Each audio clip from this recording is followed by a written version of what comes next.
Now we're moving on to the amazingly beautiful country of Vietnam. Here's a quote from Confucius. "Practice the arts of attention and listening. Practice renewing yourself every day. Practice meandering toward the center of every place. Practice the ritual of reading sacred texts. Practice gratitude and praise singing." This is the Chinese version or the Vietnamese version of chess. I'm astounded at how ubiquitous chess is. It seems to be the favorite game of many, many places all over the world. One of the common responses that I get when I tell people what I'm doing is how brave or courageous they think I am. And I can say in all honesty that it really didn't feel courageous or brave. To me, it just felt like sort of the next logical step in a 50-year path that had been leading up to that moment. Where the fear comes in for me is day to day. So selling everything and making the decision to not leave anything in storage and go on a walkabout for 3 years was not as daunting a prospect as it is some days to get out of bed in the morning and just to decide, what am I going to do today? Where am I going to go? How am I going to keep from getting lost? Am I going to get run over by a motorcycle? Am I, going to be able to find something to eat? And so on and so forth. And loneliness becomes a real constant companion when you're on the road. One of my friends, Nelson Gouda, is sitting here on the front row, and he's a world traveler, and I'm sure that he would agree with that statement that loneliness really starts to gnaw at you after a while. So I came up with a mantra of 12 different words that I would just kind of repeat to myself each day. So I'll tell you what they are. Gratitude was the first one. Peace was the second one. Openness. Creativity. Joy.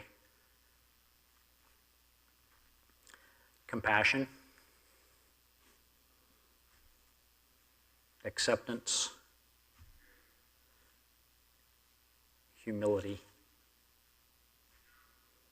Willingness. Clarity. Playfulness. Expansiveness. Courage. That's about 12, isn't it?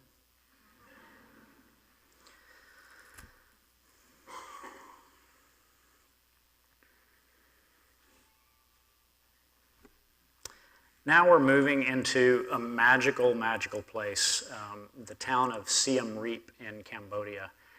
When going back to that question about which is my favorite place, in terms of just probably the place that I enjoyed the most, I stayed in this one town for 2 months. And if there's such a thing as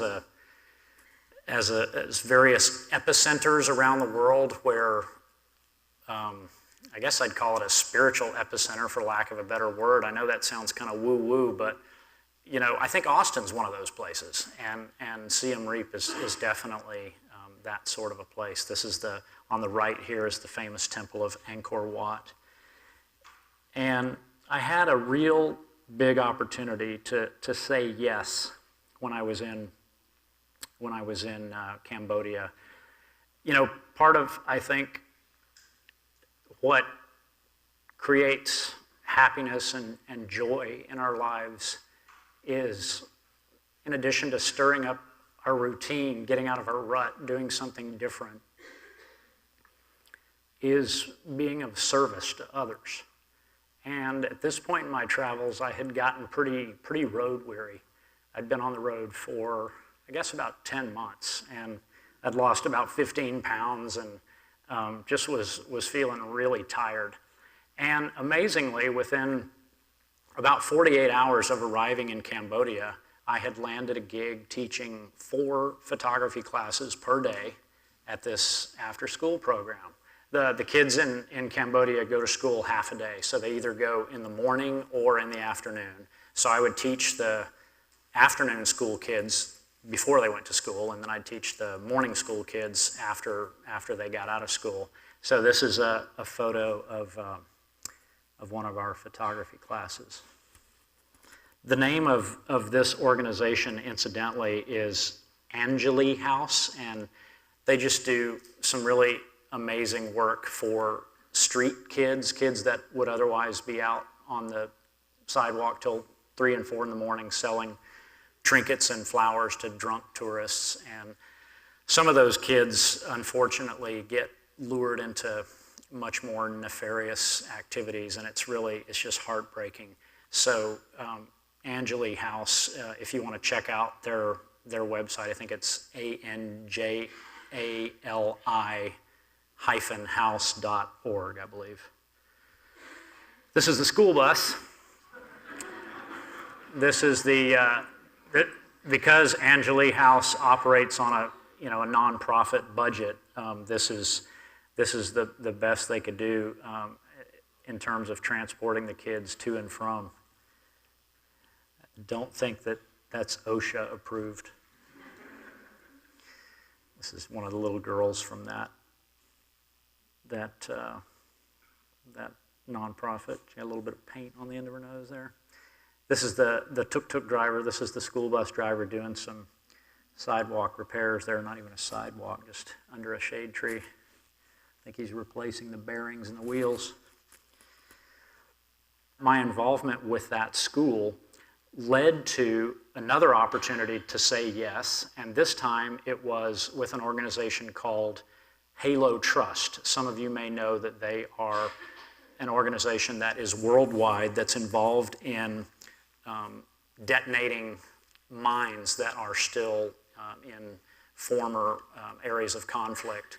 And in Cambodia, there are literally tens of thousands of unexploded armaments. And so this was one of the villages that we visited. I took 2 of the young adults who were graduates of that after-school program, and we went to 4 different villages in Cambodia and documented life along the border where people are literally living in and around minefields. We were getting ready to walk across, not this field, but another one where a farmer was plowing his rice field, and I asked him, or the fellow from Halo Trust that I was with asked him, when was the last time a mine exploded in this field? And he thought for a minute, and he said, I think about 6 years. So he turned to me and said, come on, let's go. And as we walked across that field, I thought, man, I hope today isn't the day that I do the last thing I ever did in my life. So we traveled around. These 6 portraits are women who are actually doing the demining. You can see that they're wearing protective Kevlar gear and helmets with face masks. And perhaps surprisingly, it's primarily women who do this work. It's exceedingly dangerous, as you can imagine, but they find that the women are more careful. So I asked if they'd ever had any fatalities, and how's this for 2 tons of irony? The only fatality was a guy who had been struck by lightning, not once, but twice.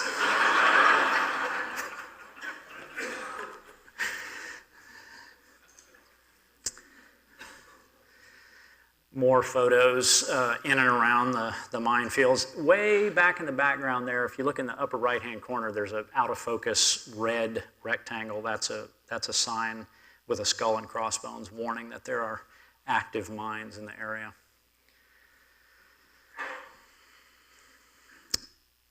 This little kid is assisting in the burning of these logs to make charcoal, and let me tell you, it is nasty, smelly work. For those of you who are getting ready to drop a bunch of money on Xboxes and PlayStations here at Christmas time for your kids, this is how kids entertain themselves in Cambodia. They've got a rubber band, which you can barely see there up in the right-hand corner, and they hold it up at arm's length, and then they try to hook their foot over it. It's pretty amazing. Very athletic.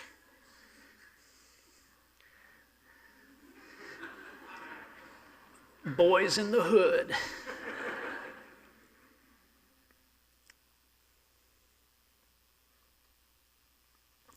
The children there, well, the people in general are just so beautiful. This guy, going back to the organization that removes landmines, you can't tell from this photograph, but he's sitting in waist-deep muddy water and had both of his legs blown off by a landmine. So that's how he gets to and from work each day. Now, this photograph was not taken by me. You may or may not recognize her as Angelina Jolie, and this photograph was taken for a Louis Vuitton ad campaign by famous photographer Annie Leibovitz. And there's just no telling how much money was spent on this photograph. I'm sure that standing just out of sight of the camera is, a hair and makeup person and a stylist and 6 people from the ad agency, and they went location scouting for a week, and there's probably a $20,000 budget involved. Well, I was walking through a minefield, and I met a lady who had a knockoff Louis Vuitton bag. So, take that, Annie.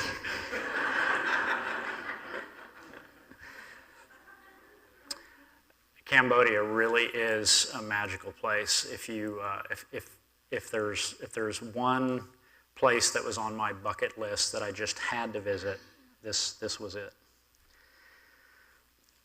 They're outside of these temples, like the ones you just saw. There's all these little kids who are selling trinkets and flowers and postcards and so forth to passing tourists, and it is just nonstop. I mean, you got to run the gauntlet every time you enter or exit. And I saw this one guy. He was probably in his early 20s, obviously a veteran traveler. And this little girl said to him, "How about if we play a game of tic-tac-toe in the dirt, and if I beat you, you got to buy $10 worth of postcards?" I'll give you 3 guesses who lost that deal. This is an amazing character. This is my friend Lucky. Lucky, whose name in Cambodian is Sung Luk, was born with no arms and no legs. Born that way. He didn't lose them in an accident. And I met him at an ice cream shop where I would go frequently during my 2-month stay. He would sit on the front stoop and sell paperback books. And we kind of struck up this friendship, and on a few occasions he wanted to go out drinking after work and sing karaoke. And you can see there on the photo on the right, he's had a few. I did my signature, Britney Spears, "Oops, I did it again." Anyway, a real inspiration, to look at a guy like that who was one of the most upbeat people I've ever met in my life, and think, why am I whining?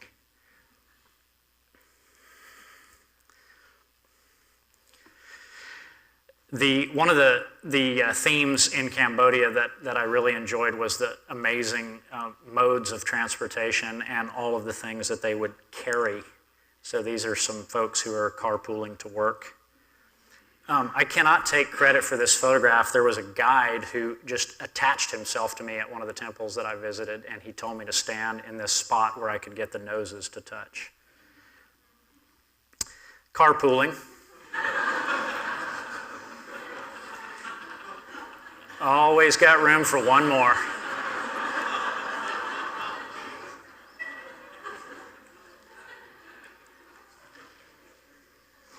I'm going to have to pick up the pace here a little bit, folks. Some of you may recognize this as the Temple of Ta Prohm in Siem Reap, which incidentally is where the movie, with Angelina Jolie. Yeah. These are the 3 stages of enlightenment.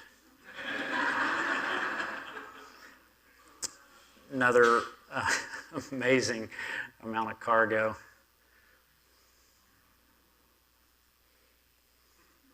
This was a statue out in front of the guest house where I was staying, and on rainy days they would erect that yellow umbrella.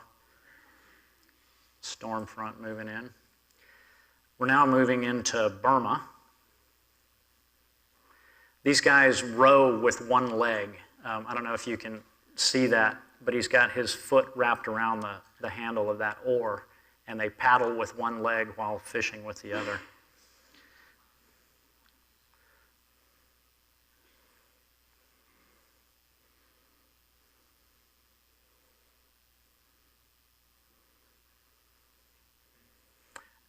I don't know what these ladies are laughing about, but I'm pretty sure it was me.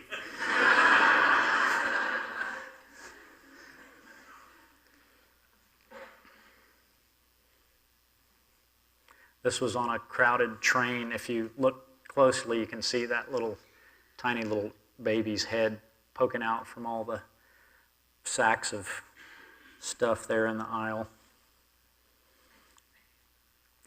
As much as I can, I really try to engage the subject in my photographs. I really don't like to sneak photographs. I see a lot of travelers and tourists doing that, and I much prefer to have the subject be actively involved when I take the picture. So, stumbled across these 4 musketeers.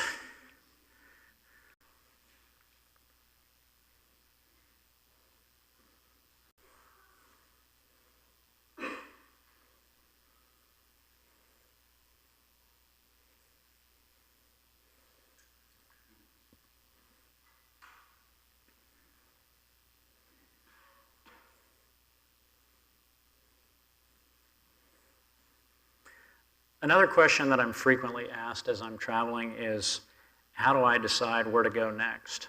And I really have no plan whatsoever. I just sort of go where my instinct tells me to go, and from talking to other travelers, and I do everything real last minute. A buddy of mine, Jeffrey Outlaw, is here, who's been doing essentially the same thing I have for 2 years now. And Jeffrey, how many countries have you been to? 96. Yeah, so needless to say, Jeffrey does a little bit more planning than I do.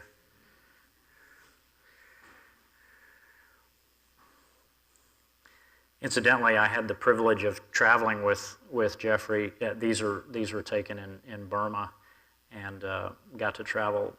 He didn't know that I was going to be at the airport, and when he landed in Yangon, I was there to meet him, and we got to spend about a week together traveling around Burma.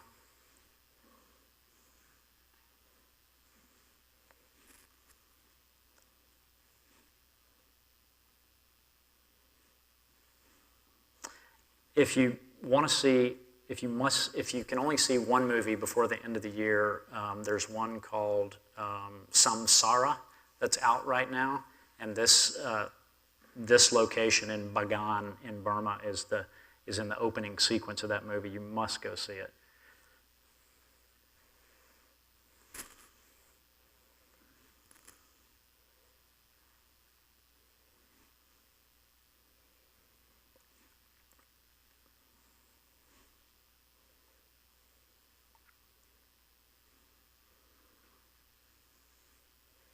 How about that face, huh?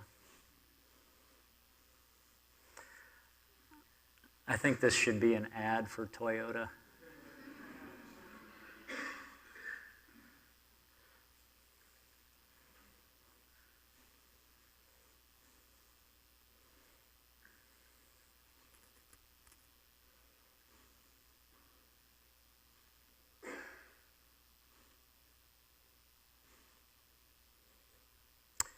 Here in the United States, when automobile parts wear out, we just replace them. And in Burma, they resurface everything and recycle it.